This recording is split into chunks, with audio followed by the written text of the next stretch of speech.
Welcome, weary traveler of the waking world. Find a comfortable space, let your shoulders fall, and allow your breath to deepen. Tonight, we journey to a place tucked away from the noise and hurry of the everyday. A place of quiet wonder. If these stories bring you peace, consider subscribing to our channel, so we may continue to explore these tranquil mysteries together. Now, close your eyes, and let us begin. Our story tonight is called The Shop That Sells Time in Bottles. The city was a symphony of haste, a relentless conductor's beat that drove Leo's days and haunted his nights. Every morning, the alarm clock was a starting pistol, launching him into a race against deadlines, notifications, and the perpetual, nagging feeling of being perpetually behind. His world was a blur of glowing screens, the aggressive chatter of keyboards, and the artificial chill of air-conditioned offices. He moved through his life with a sense of frantic urgency, a passenger in a vehicle with no brakes, watching the scenery of his own existence whip by in an unrecognizable smear of color and light. Peace was a foreign concept, a word he read in books or heard in guided meditations he never had the patience to finish. Stillness was a luxury he couldn't afford, a forgotten currency from a bygone era. His mind, even in the supposed quiet of his apartment, was a crowded marketplace of anxieties, replayed conversations, and a to-do list that grew like a monstrous weed, choking out any chance of genuine rest. Tonight was no different. The day had been particularly taxing, a marathon of meetings and minor crises that left his nerves frayed and his soul feeling thin, like a piece of paper worn through by constant folding. As he walked home from the train station, the usual route felt unbearable.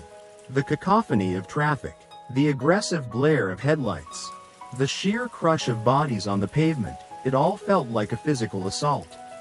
On a whim, driven by a deep, bone-weary exhaustion that transcended simple tiredness, he turned left where he usually went straight. He ducked into a narrow, cobbled alleyway he'd never noticed before, a sliver of darkness between two towering, indifferent buildings. Instantly, the world changed. The roaring symphony of the city was muffled, as if a thick, velvet curtain had been drawn. The air here was cooler, carrying the faint, clean scent of rain on stone.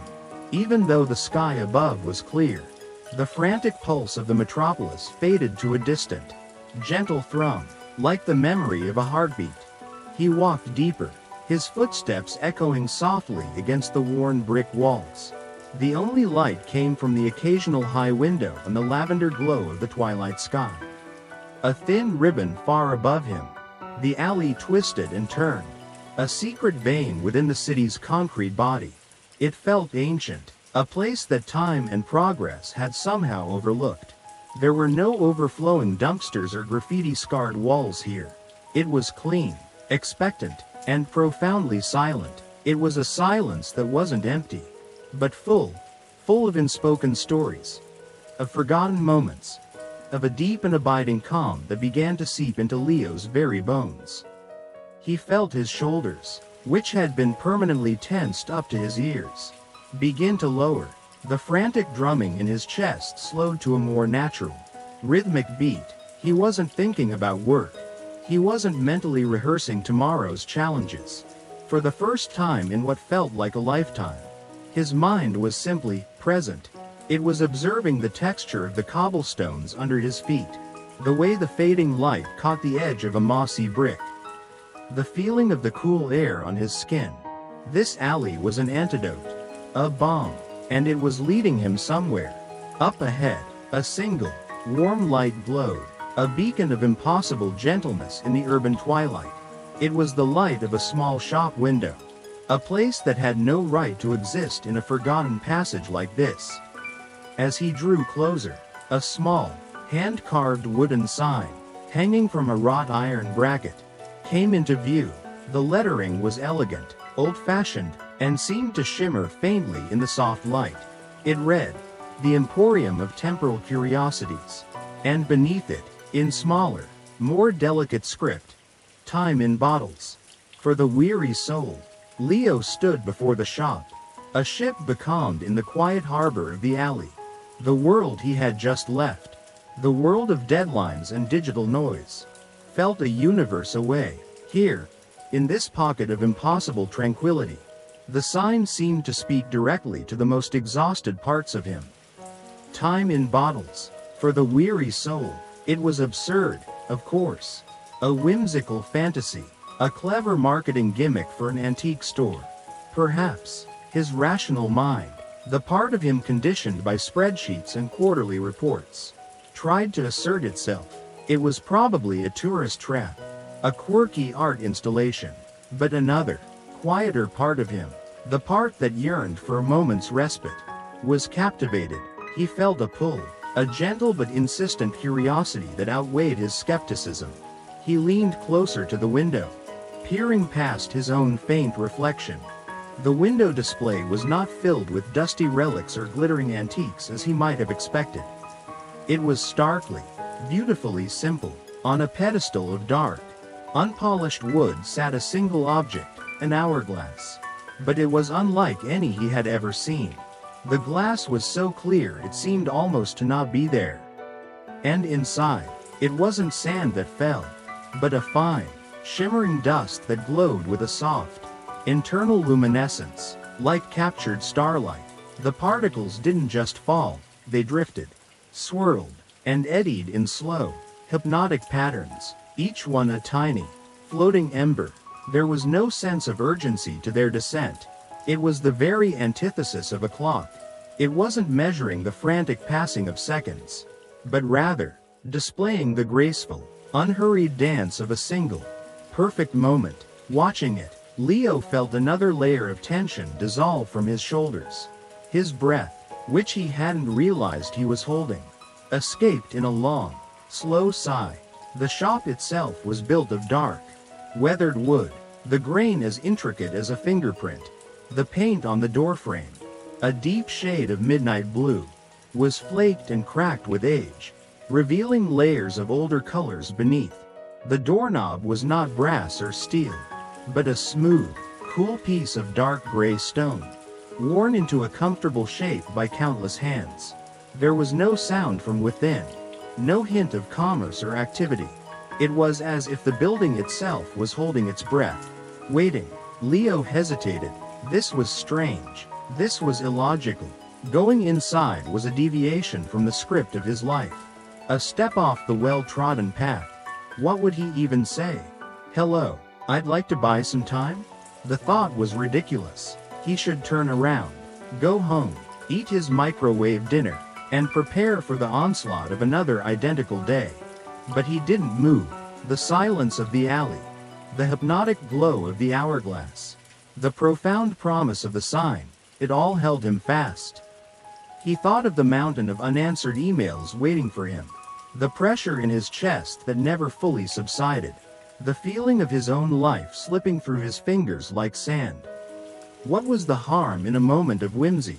What was the risk in exploring a small mystery? Perhaps it was just a strange little shop, and he would leave with a story to tell, a brief and amusing diversion. Or perhaps it was something more. With a sense of stepping into a dream, he lifted his hand, the cool, smooth stone of the doorknob feeling solid and real beneath his palm. He turned it. The latch clicked with a soft, satisfying sound. He pushed the door inward, and a small, silver bell, hanging just inside, chimed. It wasn't a jarring ring, but a single, clear, resonant note that seemed to hang in the air for an impossibly long time, vibrating with a melody of pure, unadulterated peace. Stepping across the threshold was like stepping into another state of being. The door swung shut behind him with a quiet, definitive click, and the last vestiges of the city's distant hum were gone. The silence that enveloped him now was deeper, more profound than that of the alley. It was a weighted silence, thick and comforting like a heavy blanket. It absorbed sound. It absorbed anxiety. It absorbed the frantic, internal chatter that had been Leo's constant companion for years. He stood just inside the door, letting his eyes adjust to the low, warm light. The source of the light was not immediately apparent. There were no visible lamps or bulbs. Yet the entire space was bathed in a gentle, golden amber glow that seemed to emanate from the very air, from the wood of the shelves, from the countless glass bottles that lined the walls from floor to ceiling. The air itself was a tapestry of scents, none of them overwhelming, all of them strangely familiar yet impossible to name. There was the dry, sweet perfume of old paper and leather-bound books, the clean, mineral scent of dust motes dancing in the light, a hint of beeswax and polished wood.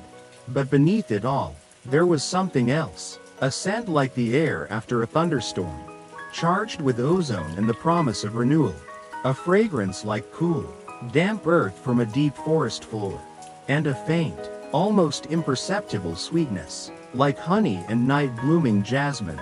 It was the smell of stillness itself, the scent of moments paused and preserved. Leo took a slow, deep breath, and felt it fill not just his lungs, but his entire being, washing away the stale, recycled air of his office and his worries. The shop was larger on the inside than it had appeared from the street. The walls were lined with shelves of a dark, almost black wood, so tall that the top shelves disappeared into the soft shadows of the high ceiling. And on these shelves, nestled in perfect, ordered rows, were the bottles, thousands of them. They came in every conceivable shape, size, and color. There were tiny, delicate vials no bigger than his thumb, stoppered with cork and sealed with wax. There were large, heavy carboys that sat on the floor, their glass thick and green like the sea. There were elegant, teardrop-shaped bottles of brilliant cobalt blue, squat, round jars of smoky quartz, and tall, slender flutes of crystal so clear they were almost invisible. Each one was unique, and each one held something extraordinary. They weren't filled with liquids in the traditional sense. Inside, there were captured mists, swirling nebulae of pearlescent light.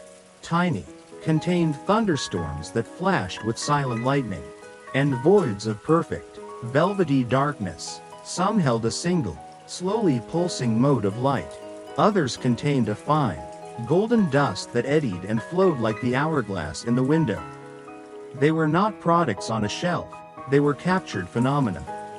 Bottled essences of experience. Leo stared, utterly mesmerized. It was a library of moments, an archive of atmospheres, a cathedral dedicated to the beauty of the pause. He felt a sense of awe so profound it bordered on reverence. This was no mere antique shop. This was a place of quiet, powerful magic. He was so engrossed in the spectacle of the shelves that he didn't notice the figure standing behind the long wooden counter at the far end of the room until a voice, as soft and timeless as the shop itself, spoke. "Welcome, traveler. You seem to have found your way." The voice was calm and low, with a texture like old velvet. It held no hint of surprise or salesmanship, only a simple, gentle statement of fact. It seemed to rise from the silence rather than break it. Leo started, his gaze snapping from a bottle containing a miniature, swirling autumn fog to the man behind the counter. The proprietor was old, but in a way that defied a simple number. His face was a roadmap of fine lines, but they were lines of kindness and laughter, not of worry or hardship. His eyes, a pale, clear shade of gray, held a deep, serene wisdom, and they regarded Leo with a look of patient understanding. He had long, silver hair tied back with a simple leather thong, and he wore a plain, dark linen shirt and trousers. He was not remarkable in his dress, but his presence filled the room with a sense of immense, unshakable calm.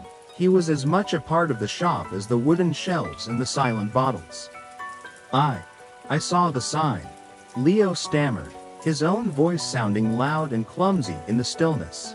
He felt an irrational need to explain himself, to justify his intrusion into this sacred-feeling space. "I was just walking."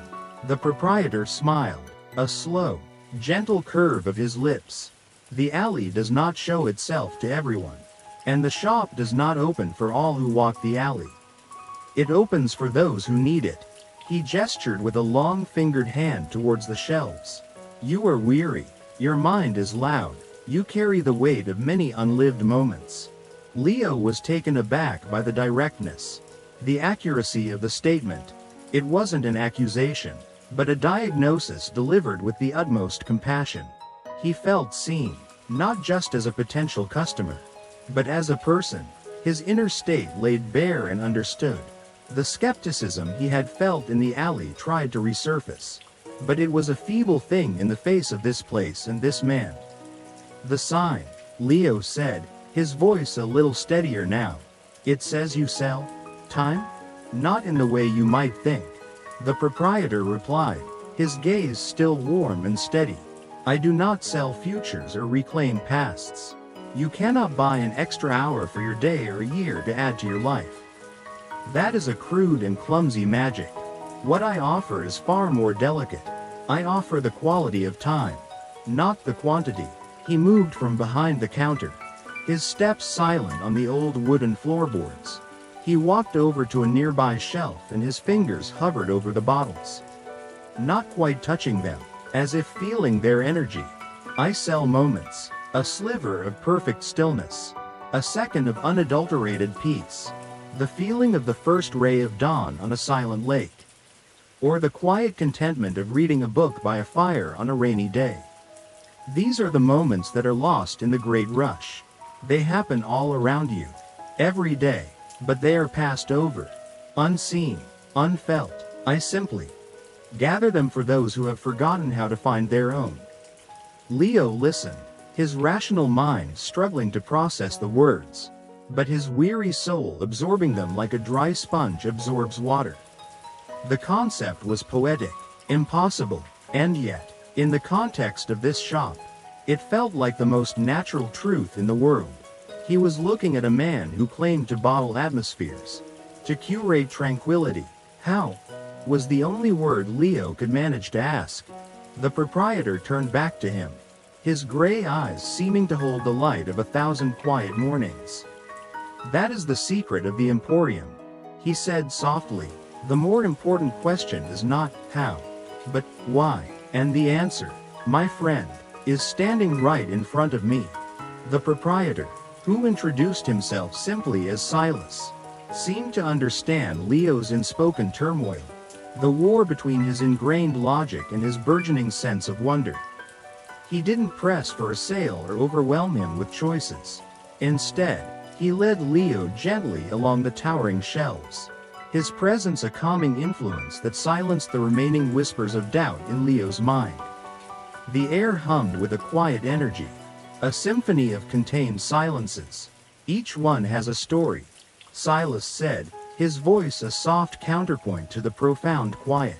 Each one is a moment that was fully experienced by someone, somewhere, or by nature itself, and given freely.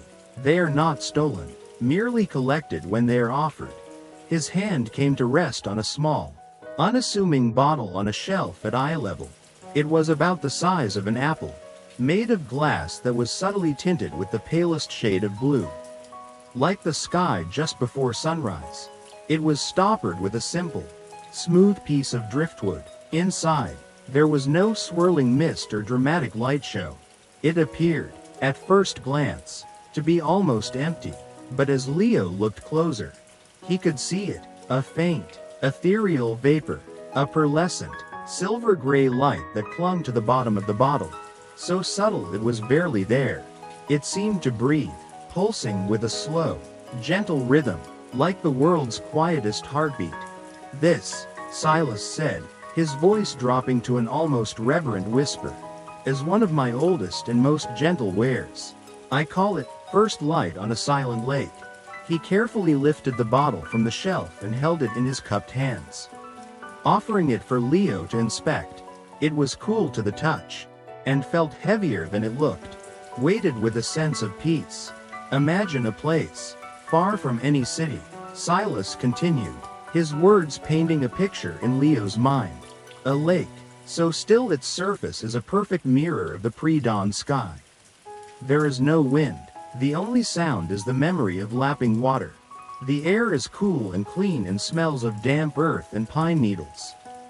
This bottle holds the precise moment when the very first ray of sun crests the distant mountains and touches the water's surface. It holds the perfect stillness, the absolute tranquility, the feeling of a new day dawning, pure and full of unspoken promise, before the world has woken up to its noise and its demands. Leo stared at the bottle, utterly captivated. He could almost feel it, the cool air, the immense silence, the sense of being the only person awake in the entire world. The description alone was a balm to his frayed nerves. The idea that such a perfect, pristine moment could be held, contained, experienced, it was a powerful lure. The stresses of his day, the angry emails, the tense meetings, they all seemed petty and insignificant compared to the profound peace that Silas described. This wasn't about escaping reality, it felt more like remembering a deeper, more fundamental reality he had long forgotten. "What is the cost?" Leo asked, his voice hushed. He instinctively reached for his wallet, but Silas held up a gentle hand to stop him. "The currency of this establishment is not of the mint," the old man said, his eyes crinkling at the corners. "Such things have no value here. The price for a moment of peace is a memory of haste.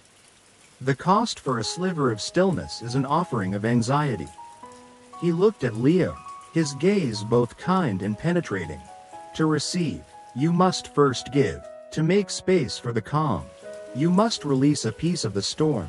Think of a memory, a specific one, where you were rushed, frantic, and stressed. A moment where you wished for nothing more than for the world to stop. Give me the feeling of that memory, not the details, just the frantic energy of it. Release it, that is the price." The concept of the transaction was as strange and wonderful as the shop itself. To pay with a memory of haste, to trade anxiety for peace, it was a form of alchemy for the soul. Leo stood in the profound silence of the Emporium, the cool, heavy bottle of First Light on a Silent Lake, now resting in his own hands. Silas waited patiently, his expression one of serene neutrality, creating a safe space for Leo to delve into the frantic archive of his own mind. Leo closed his eyes. Immediately, a cascade of stressful memories flooded in. Missed trains, looming deadlines, public speaking engagements, arguments fueled by exhaustion. It was a chaotic storm of pressure and adrenaline. Silas's voice cut gently through the noise. "Not the storm itself, just a single raindrop. Choose one." Leo focused. He settled on a memory from last Tuesday. He had been late for a critical presentation. The taxi was stuck in gridlock, the meter ticking up with agonizing slowness. He remembered the feeling, the hot, prickling sweat on his neck, the frantic thumping of his heart, his fingers nervously drumming on his briefcase, his mind racing with catastrophic scenarios. He remembered the feeling of time being his enemy, a relentless force pushing him towards failure. It was a sharp, acidic feeling of pure, unadulterated stress. He isolated it, held it in his mind, and then, following an instinct he didn't know he possessed, he let it go. He visualized that tight knot of anxiety in his chest, and he simply loosened the string. He didn't fight it or analyze it, he just released his grip on it. Offering it up to the quiet, waiting air of the shop, he exhaled, and with his breath, the frantic energy of the memory seemed to leave him, dissolving into the stillness of the room like smoke. A palpable sense of lightness settled in his chest, a small, empty space where the anxiety had been. Silas nodded slowly, as if he had witnessed the entire internal process. "The exchange is made," he said softly. "The moment is yours. Do not open it here. Take it to a place where you can be undisturbed. It is not meant to be observed, but to be felt. When you are ready, simply remove the stopper. The moment will do the rest." Leo left the shop in a daze, the silver bell chiming its long, peaceful note behind him. The alley seemed brighter, the air even cleaner than before, When he emerged back onto the main street, the city's noise was still there, but it felt different, more distant. The aggressive edge was gone. A raw nerve soothed. He clutched the bottle in his coat pocket. Its cool, solid weight a secret promise of peace. Back in his apartment, he ignored the blinking light on his answering machine and the unread notifications on his phone. He drew the curtains, turned off the lights, and sat in his favorite armchair. The room was dark and quiet, a pale imitation of the shop's profound silence. But it would have to do. For a long moment, he just held the bottle, studying the faint, pulsing glow within. His heart was beating with a mixture of anticipation and lingering disbelief. Finally, with a deep breath, he pulled at the smooth driftwood stopper. It came free with a soft pop, a sound as gentle as a sigh. Instantly, the experience began. It was not a violent rush, but a slow, graceful unfurling. The faint, pearlescent vapor drifted from the mouth of the bottle, not dissipating, but expanding, filling the room with a soft, silver-gray light. The air grew cool and carried the clean, sharp scent of pine and damp earth. All ambient sound from the city outside faded into nothingness, replaced by a deep, resonant silence that was broken only by the imagined, ghost-like sound of water gently lapping against a distant shore. Leo closed his eyes, but the scene was perfectly clear in his mind. He was sitting on a smooth, mossy rock at the edge of a vast, glassy lake. The sky above was a canvas of deep indigo and soft violet.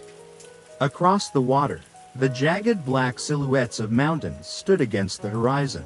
And then, he saw it, a single, brilliant pinprick of light, the first touch of the sun, appeared over a mountain peak. A ray of pure, golden light shot across the sky and struck the surface of the lake, painting a glittering path directly towards him. In that instant, his mind, the crowded marketplace of worries, fell completely silent. There were no to-do lists, no anxieties, no regrets. There was only the light, the water, the cool air, and a feeling of peace so absolute and profound it felt like coming home. The moment held for what felt like both a second and an eternity. It was a perfect, crystalline sliver of time, removed from the linear progression of his life. The golden path on the water did not advance. The sun did not rise further. The imagined sounds did not change. It was a single, perfect frame of existence, and Leo was suspended within it, a willing participant in its absolute stillness. The frantic energy that had been his life's fuel was replaced by a deep, calm vitality. It wasn't an emptying, but a filling, a replenishment of a resource he hadn't even known he had lost. His thoughts, when they eventually, gently returned, were not about work or obligations. They were simple, clear observations. The light is beautiful. The air is so clean. I am at peace. It was as if his mind, long cluttered with broken furniture and useless junk, had been cleared out, leaving a single, perfect piece of art in its place. Slowly, as gently as it had arrived, the moment began to recede. The silver light in his apartment softened. The scent of pine and earth faded, and the distant, muffled hum of the city seeped back into his awareness. He opened his eyes. The room was dark again. In his hand, the bottle was now just a bottle. The faint internal glow gone. The glass clear and empty. It looked like a beautiful but ordinary object. The magic had been spent, but it had not vanished. A residue, a resonant echo of the tranquility, remained within him. The frantic knot in his chest was gone, replaced by a warm, pleasant sense of calm. The usual tension behind his eyes had melted away. He felt settled, rooted. That night, Leo slept more deeply and dreamlessly than he had in over a decade. There was no tossing and turning, no waking at 3 a.m. with a jolt of anxiety. He simply drifted into a peaceful, restorative slumber, and woke feeling not just rested, but renewed. The next morning, the world seemed to have been subtly recalibrated. The piercing shriek of his alarm clock sounded less like a siren and more like a simple, mechanical noise. The sunlight slanting through his window seemed warmer. The coffee tasted richer. As he walked to the train station, he didn't put on his headphones to drown out the city. Instead, he listened. He noticed the rhythm of his own footsteps, the cheerful chirping of sparrows nesting in a storefront sign, the distant laughter of a child. The world hadn't changed, but his perception of it had. It was as if the experience of the bottled moment had fine-tuned his senses, allowing him to perceive the gentler frequencies that had always been there, drowned out by the noise of his own mind. At work, he found himself responding differently. When a minor crisis erupted, the usual surge of panic and adrenaline was absent. He felt a small, protected core of stillness within him, a memory of the silent lake. He was able to think clearly, to address the problem with a calm efficiency that surprised his colleagues and, more importantly, himself. He didn't get drawn into the usual office dramas. The petty frustrations that would normally have ruined his day now seemed to wash over him. Unable to find purchase, he felt a sense of detachment. But it wasn't cold or uncaring. It was a peaceful detachment. The wisdom of knowing what truly mattered and what was merely noise. He kept thinking about the shop, about Silas, about the impossible transaction. Was it a hallucination? A powerful act of self-hypnosis triggered by a strange environment? He decided, ultimately, that it didn't matter. The effect was undeniably real. He had been given a gift, not just of a single moment of peace, but of the memory of peace, a new benchmark for his internal state. A reminder that another way of being was possible. The empty bottle sat on his nightstand, a silent testament to the quietest, most profound experience of his life. A week passed, and the resonant peace from the first light on a silent lake began to fade. It didn't vanish overnight, but slowly, imperceptibly, the pressures of Leo's world began to encroach upon the quiet space it had created within him. Like a tide returning, the demands of work, the digital chatter, and the low-grade hum of anxiety started to seep back in. The colors of the world seemed a little less vibrant, the city's noise a little more jarring. The memory of the silent lake was still there, a beautiful, comforting thought, but it was becoming more like a photograph and less like a lived experience. He found himself growing more reactive again, the old habits of tension and worry reasserting their claim on his nervous system. He was sleeping less soundly, the 3 a.m. jolt of panic threatening to return. He knew, with a certainty that settled deep in his bones, that he needed to go back. This time, finding the alley was a deliberate act. He didn't wait for a moment of overwhelming stress to guide him. On a calm Thursday evening, as twilight began to brush the city in shades of purple and orange, he left his office and walked with purpose towards the part of town where he'd first stumbled upon the hidden passage. He was worried, for a moment, that it wouldn't be there, that it had been a dream, a figment of his exhausted imagination, and he would find only a solid brick wall. But as he turned the corner, his heart gave a leap of relief. There it was, the narrow, cobbled entrance, a sliver of shadow and promise. Walking into it felt like coming home. The instant hush, the cool air, the muffling of the urban world, it was as comforting and immediate as the first time. He walked the winding path, his steps more confident now, his senses drinking in the unique tranquility of the place. And there, at the end, was the shop, its single window glowing with a warm, welcoming light. The same ethereal hourglass sat in the window, its stardust contents swirling in their slow, timeless dance. He felt a sense of gratitude so profound it almost brought tears to his eyes. The shop was real, the peace was real. He pushed the door, and the silver bell chimed its pure, resonant note. A melody that seemed to welcome him back personally. The interior was exactly as he remembered, the deep, comforting silence, the scent of old paper and rain-washed air. and the walls lined with their library of bottled moments. Silas was standing behind the counter, polishing a small, dark green bottle with a soft cloth. He looked up as Leo entered, and a warm, knowing smile spread across his face. There was no need for greetings or pleasantries. The lake was calm, was it not? Silas asked, his voice the same timeless velvet. It was, Leo said, his own voice filled with a quiet awe. More than calm, it changed things. For a while, he hesitated, then decided on honesty. The world is loud again. I tried to hold onto the feeling, but it's like trying to cup water in your hands. Silas nodded, placing the polished bottle carefully back on its shelf. A single sip of water will not quench a lifelong thirst, he said gently, but it reminds the body what water tastes like. The first moment you received was to quiet the noise. It was a reset. It showed you that silence was possible.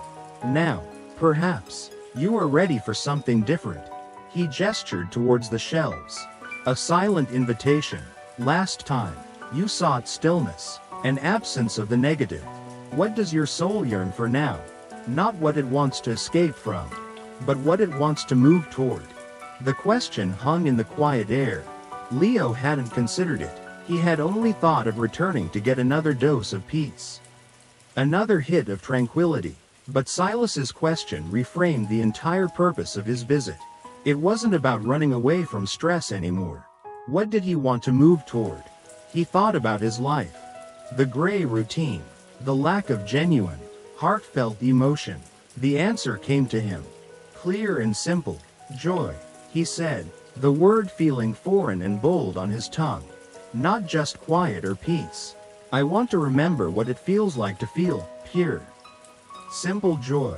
Silas's smile deepened at Leo's request. It was a smile of deep approval. The look of a master craftsman whose apprentice has just grasped a crucial, subtle lesson. Ah, joy, he mused, his voice soft and warm. A much more vibrant and volatile element than stillness. Peace is a deep, clear pool. Joy is a bubbling, sunlit spring. It is a wonderful thing to seek. He turned from Leo and began to walk along the shelves, his long fingers trailing in the air just above the myriad bottles. He passed rows of blues and greens, the colors of calm and contemplation. He drifted past bottles of stormy gray and deep indigo, the essences of solitude and introspection. His search was deliberate, his focus intense, as if he were listening for a specific frequency among the silent chorus on the shelves. Finally, he stopped before a section that glowed with warm, bright colors. Here, the bottles were filled with shades of gold, amber, and brilliant yellow. They seemed to hum with a brighter, more active energy. From a high shelf, Silas retrieved a particular bottle. He handled it with the same reverence as the first, but with a lighter touch. He brought it back to the counter and set it down before Leo. This bottle was completely different from the last. It was a round, sun-drenched sphere of yellow glass, so bright it seemed to have swallowed a piece of the afternoon sun. It wasn't stoppered with driftwood, but with a simple, cheerful-looking plug of fresh, green moss. Inside, there was no mist or vapor. Instead, the bottle was filled with what looked like thousands of tiny, dancing motes of golden light. They fizzed and sparkled, colliding with each other and bouncing off the glass walls in a silent, effervescent dance. It was beautiful, vibrant, and utterly captivating. This, Silas announced, his eyes twinkling, is called a child's laughter on a summer afternoon. His description began to weave its spell once more. It holds the sound of pure, unthinking delight from a child who has just discovered the simple magic of a sprinkler on a hot day. It holds the scent of freshly cut grass, the warmth of the sun on your skin, and the feeling of running barefoot, just for the sheer pleasure of it. There is no past in this bottle, no future. There is only the explosive, unburdened happiness of the present moment. Leo stared at the bottle, a lump forming in his throat. He remembered that feeling, vaguely, from the distant country of his own childhood. A time before mortgages, before careers, before the heavy cloak of responsibility had settled on his shoulders. The simple, physical, all-encompassing joy of being alive in a moment, without a single thought for what came next. To feel that again, even for a second, seemed like the greatest treasure in the world. The desire for it was a sharp, poignant ache in his chest. "I'll take it," he said, his voice thick with emotion. "A worthy choice," Silas said softly. "The price for a moment of joy is different from the price of peace. Joy requires an open space to blossom. It is choked by doubt and world weariness." He looked at Leo, his gaze kind but firm. "The cost is a sliver of your cynicism. That hard, protective shell you have built around your heart. The one that whispers that true happiness is naive. That wonder is for children. You must give me a piece of it. You must agree, just for a moment, to believe in the possibility of simple, uncomplicated goodness." This was a harder price to pay. His cynicism was a shield, a defense mechanism honed over years of disappointments and harsh realities. To give up a piece of it felt like giving up a piece of his armor. It felt vulnerable, but then he looked at the dancing, golden light in the bottle, the promise of a feeling he had thought was lost to him forever. He took a deep breath, looked at the weary, skeptical man he saw in his own reflection in the glass, and made a choice. He chose to believe. He let go of the sneering inner voice, the habit of expecting the worst. He released a layer of his hard-won pessimism, offering it into the quiet air like a handful of dust. He felt a strange, unnerving, but ultimately freeing lightness spread through him.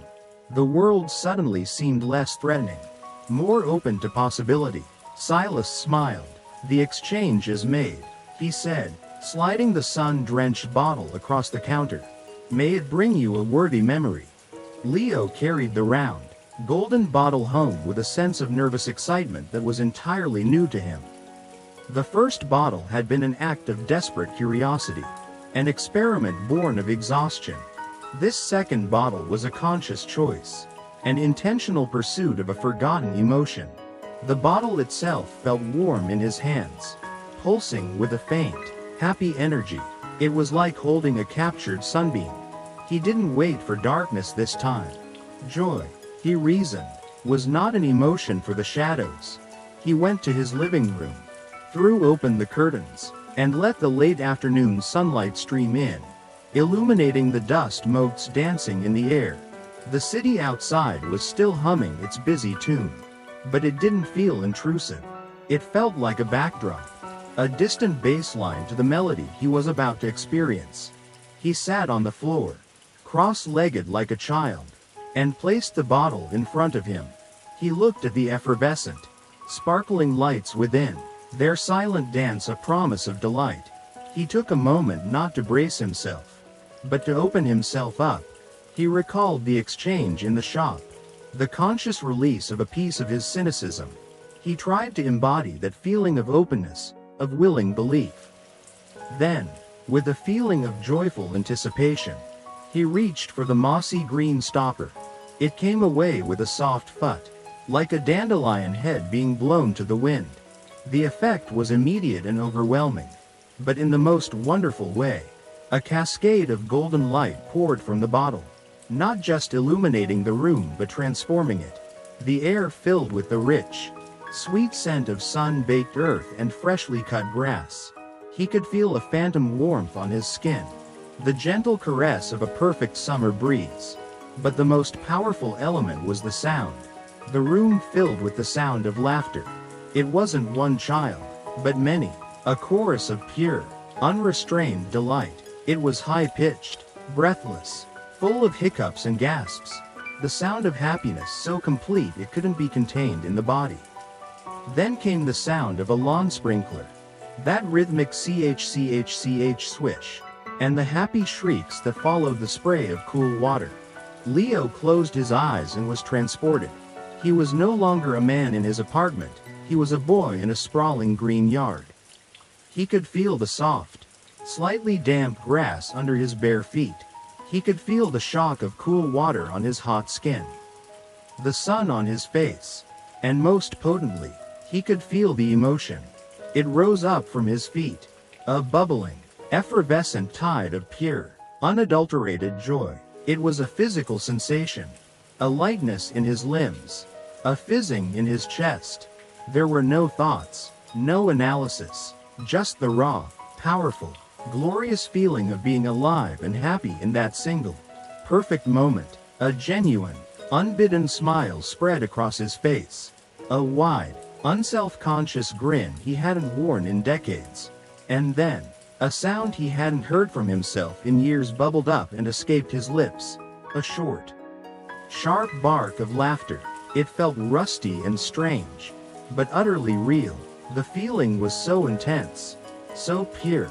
He felt tears prickle at the corners of his eyes, not tears of sadness, but tears of overwhelming, cathartic release. The moment reminded him of a part of himself he thought was dead and buried. The boy who could run and laugh and feel joy without reason or justification.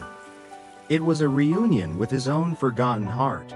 When the golden light faded and the sound of laughter subsided into the quiet of his apartment, Leo was left sitting on the floor, blinking in the afternoon sun, with a wide, lingering smile on his face. The bottle was empty, its vibrant glow extinguished, but its essence was now woven into the fabric of his being. The joy didn't vanish as the stillness had. It left behind a different kind of residue. It was an effervescent warmth, a buoyant energy that settled deep in his core. He felt lighter, as if he had shed a great, invisible weight he hadn't even been fully aware he was carrying. That evening, he didn't order takeout or eat a joyless meal in front of a screen. On a whim, he found a recipe online and cooked for himself. Truly cooked, for the first time in ages. He put on music, chopped vegetables with a newfound appreciation for their colors and textures, and enjoyed the simple, creative act of making something. The food tasted better, everything tasted better. The true change, however, became apparent in the days that followed. The bottled moments from Silas's shop were not just temporary fixes or momentary escapes. Leo began to realize they were lessons. They were potent reminders of states of being that he could, with effort, cultivate in his own life. The silent lake had taught him that peace was possible, that he could choose to step away from the noise. The child's laughter had taught him that joy wasn't a grand, unattainable prize, but something that could be found in the simplest of things. It was a catalyst. It rewired his perspective. He started making small, almost imperceptible changes. One day at work, feeling the familiar pressure begin to build, he didn't just power through it. He stood up, walked away from his desk, and went to the small park across the street.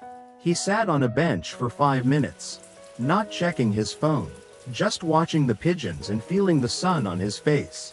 He was, in effect, creating his own tiny, fragile bottle of stillness. It wasn't as profound as Silas's offering, but it was his. Another evening, instead of slumping onto the couch, he remembered the feeling of the shared laughter. He picked up his phone and called an old friend, someone he hadn't spoken to in years. They talked for over an hour, laughing about old memories, catching up on their lives. The connection sparked a genuine warmth in his chest, a different flavor of joy, but joy nonetheless. He started noticing things he had been blind to for years. The intricate, web-like pattern of frost on a car window in the morning. The kindness in the eyes of the barista who made his coffee. The shared, silent moment of amusement with a stranger on the train when a dog did something funny. These were the moments Silas had spoken of, the ones that were offered up by the world every day, only to be missed by those in a hurry. Leo was no longer in such a hurry. The bottled experiences had recalibrated his internal pacing. He was learning to be present, to be an active participant in the small, beautiful details of his own existence. He realized the shop's true magic wasn't in the bottles themselves, but in their ability to reteach a person how to see the world. They were not a crutch, but a form of physical therapy for a soul that had forgotten how to walk.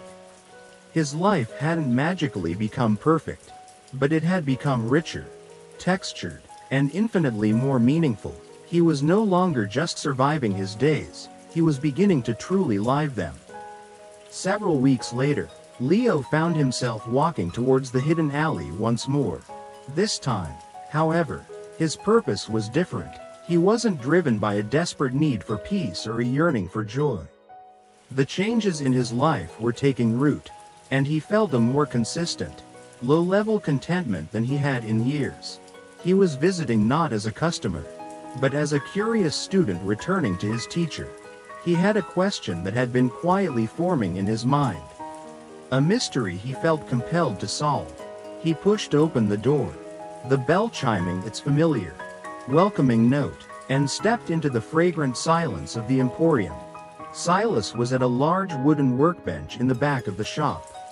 A space Leo hadn't noticed before. He was working with a set of delicate-looking copper tools, carefully sealing a bottle that contained a swirling, deep purple mist. He looked up as Leo approached, his eyes holding their usual serene warmth. "Leo," he said, his voice a calm welcome. "You walk with a lighter step today. The sun has stayed with you." "It has," Leo replied, a genuine smile coming easily to his lips. "You were right. The bottles, they aren't the cure. They're the prescription. They teach you how to find the medicine yourself." A look of deep satisfaction passed over Silas's face. Few grasp that so quickly. Most return again and again, seeking the bottle instead of the source. He set down his tool and gave Leo his full attention. "But you have not come to buy today, have you?" There is a question in your eyes. Leo nodded. "There is. I keep thinking about what you said the first time I came here. That you don't create these moments. You gather them. I don't understand. How? Where does all this?" He gestured around at the thousands of bottles.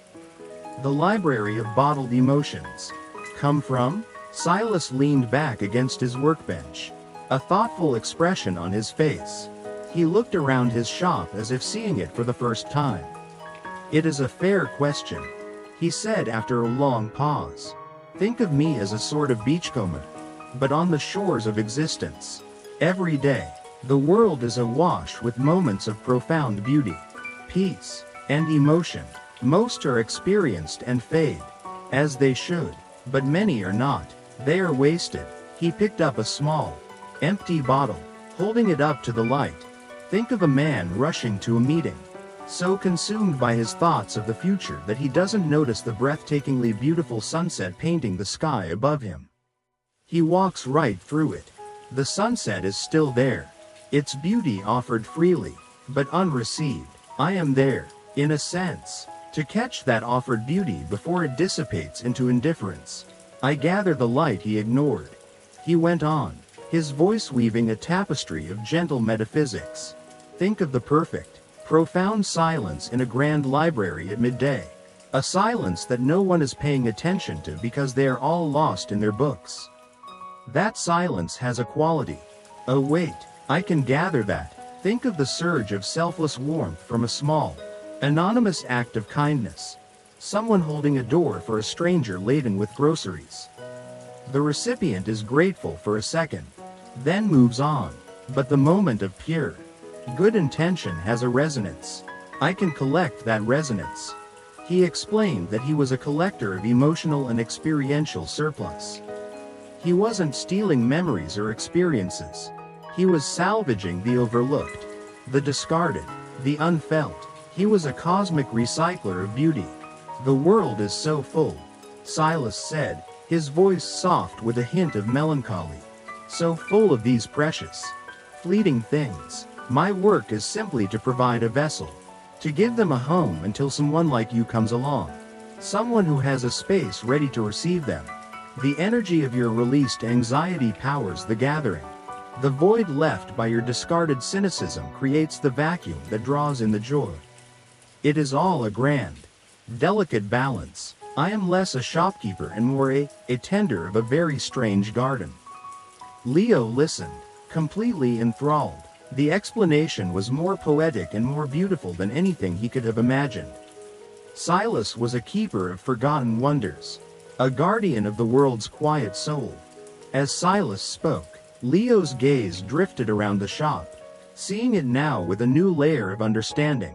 It wasn't just a collection of products, it was a sanctuary for orphaned moments. A refuge for the beauty the world was too busy to notice. His eyes fell upon a small, alcove-like shelf set apart from the others. Near Silas's workbench, it was clearly a place of honor, while the other shelves were crowded with bottles of every shape and color. This alcove held only one. It was the most unassuming bottle in the entire shop. It was made of simple, perfectly clear glass, with no tint or embellishment. It was about the size of a human heart and stoppered with a plain, smooth river stone. It wasn't what was on the outside that drew Leo's attention, but what was on the inside.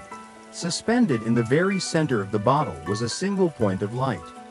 It wasn't bright or flashy like the motes of joy had been. It was a soft, steady, silver-white light, like a distant star brought to earth. It pulsed with an incredibly slow, deep, and steady rhythm, like a sleeping galaxy's breath. The light was serene, powerful, and radiated an aura of profound self-containment. It didn't seem to need an observer to be complete. It was a universe of one. Leo felt an inexplicable pull towards it, a sense of recognition, as if he were looking at a portrait of a part of his own soul he had never met. "What is that one?" Leo asked, his voice barely a whisper, not wanting to disturb the reverence of the space. Silas followed his gaze to the alcove. A different kind of smile touched his lips, one of deep, ancient wisdom. "Ah," he said softly, "that is the heart of the collection. It is the beginning and the end of the journey that starts when someone first stumbles into my alley." He walked over to the alcove but did not touch the bottle. Merely stood before it as one would stand before a great work of art. "The others I offer you, peace, joy, nostalgia, courage, they are external experiences. A silent lake, a child's laughter, they are feelings you can borrow to remember what they are like. But that," he gestured to the pulsing star, "is different. That is an internal state." "What is it?" Leo asked, mesmerized by the slow, steady pulse of the light. "It is a moment of true self-connection," Silas replied. "It is the feeling of being completely and utterly at home in your own skin, in your own mind, in your own heart. It is the moment when all the internal voices, the critic, the worrier, the people-pleaser, the frightened child, fall silent, and all that is left is the quiet, steady, knowing presence of your truest self.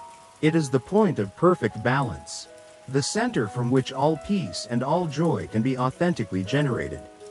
It is the source from which all the other bottles are but pale reflections." Leo was speechless. That was it. That was the ultimate goal. The feeling he had been unconsciously striving for all along. Not just to borrow peace, but to be peace. Not just to experience joy, but to be a source of joy. "Is it for sale?" he asked, already knowing the answer. Silas turned to him, his pale gray eyes full of a gentle finality. "This is the one thing in my shop that I can never sell. It cannot be gathered from an unobserved moment, and it cannot be given. It can only be found. My other wares are the signposts, the breadcrumbs, the tuning forks to help you find the frequency. But the destination, that quiet, steady star within you, that is a discovery you must make on your own." Silas's words settled over Leo not with disappointment, but with a profound and liberating clarity. It was like the final piece of a grand, intricate puzzle clicking into place. The shop, the bottles, Silas himself, they were not a magical solution to his problems. They were a map, they were a compass, they had pointed him in the right direction, given him a taste of the destination to motivate his journey. But the final, most important steps had to be his own. To be able to buy that final bottle would have been a disservice. A shortcut that would have robbed the journey of its meaning. The greatest treasures, he now understood, are the ones that cannot be purchased. He looked from the gently pulsing star in the bottle to the wise, kind face of the old proprietor. A wave of immense gratitude washed over him, deeper and more potent than the peace from the lake or the effervescence of the joy. He was grateful not just for the experiences, but for the lesson. Silas had given him something far more valuable than a few moments of respite. He had given him back the keys to his own inner world. "I understand," Leo said, and the words were simple, but they held the weight of his entire transformation. "Thank you, Silas, for everything." Silas simply inclined his head, a gesture of mutual respect. "The path is yours to walk. Leo, you have all you need." There were no more words to be said. The transaction was complete, though nothing had been bought or sold on this visit. Leo gave the shop one last, long look, taking in the rows of bottled wonders, the warm, golden light, the palpable silence. He was memorizing it, not as a place he needed to return to, but as a cherished memory of where his new life had begun. He turned and walked towards the door, his steps feeling solid and sure on the old floorboards. As his hand touched the cool stone doorknob, he paused and looked back. Silas was already at his workbench, tending to another forgotten moment, his work endless and vital. He didn't look up, as if he knew this was not a goodbye, but a graduation. Leo stepped out of the shop, the silver bell chiming its clear, melodic farewell. The cool air of the alley greeted him like an old friend. This time, as he walked back towards the bustling city, he didn't feel like he was leaving a sanctuary to re-enter a battlefield. He felt like he was carrying the sanctuary within him. He reached the mouth of the alley and stopped, poised on the border between the two worlds. The roar of the city traffic, the glare of the lights, the rush of the crowds, it no longer felt like an assault. It was just life, a dynamic, chaotic, and sometimes beautiful dance. Instead of plunging back into the flow, he did something he would never have done before his first visit to the Emporium. He stood still. He closed his eyes. He consciously blocked out the noise and turned his attention inward, searching for that quiet, central point that Silas had spoken of. And for a fleeting, breathtaking second, he found it, a sense of calm, steady presence in the center of his being. It wasn't as bright or as powerful as the star in the bottle, but it was there. It was his. He then opened his eyes and looked down. A recent rain shower had left a shallow puddle on the pavement, and in it, the neon lights of the city were reflected, shattered into 1,000 glittering, abstract jewels of color. He watched, fascinated, as a bus drove by, its headlights momentarily painting a streak of pure gold across the water's surface. It was a moment of unexpected, transient beauty. He smiled, took a deep breath of the cool night air, and savored it. He had just gathered his own moment. Leo's life, from that day forward, was fundamentally and beautifully altered. On the surface, not much had changed. He still worked at the same demanding job, lived in the same apartment, and navigated the same crowded city. But his inner landscape had been completely redesigned. He was no longer a passive victim of his circumstances, buffeted by the winds of stress and obligation. He was becoming the gardener of his own time. The lessons from the Emporium had taken root and begun to blossom in the everyday soil of his existence. He learned to cultivate moments of peace, actively seeking them out in his day. A 5-minute pause on a park bench was his version of the silent lake. A moment spent truly listening to a piece of music, without distraction, was another. He was building his own private collection of tranquility, not in bottles, but in his memory and his senses. He also learned to cultivate joy. He found it in the shared laughter with a colleague over a silly mistake, in the satisfaction of a successfully completed project, in the simple, sensual pleasure of a hot shower after a long day. He started a small collection of plants on his windowsill, And the quiet delight he felt when a new leaf unfurled was as real and as potent as any magic he had bought. He was learning that joy wasn't a rare, explosive event, but a gentle, constant stream that you could tap into if you only remembered where to look. He carried the memory of the pulsing star within him, a guiding light. Whenever he felt overwhelmed or lost in the noise, he would take a moment to breathe and reconnect with that quiet center. It became his anchor in the storm, a source of resilience he never knew he possessed.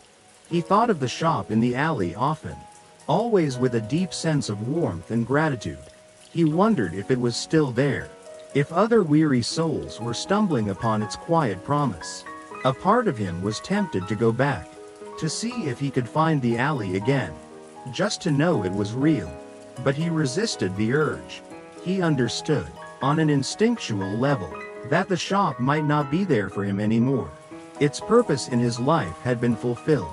The magic was never in the place itself, but in its ability to awaken the magic within the visitor. To go back would be to doubt the very lesson it had taught him, that the power to shape the quality of his own time now resided within him.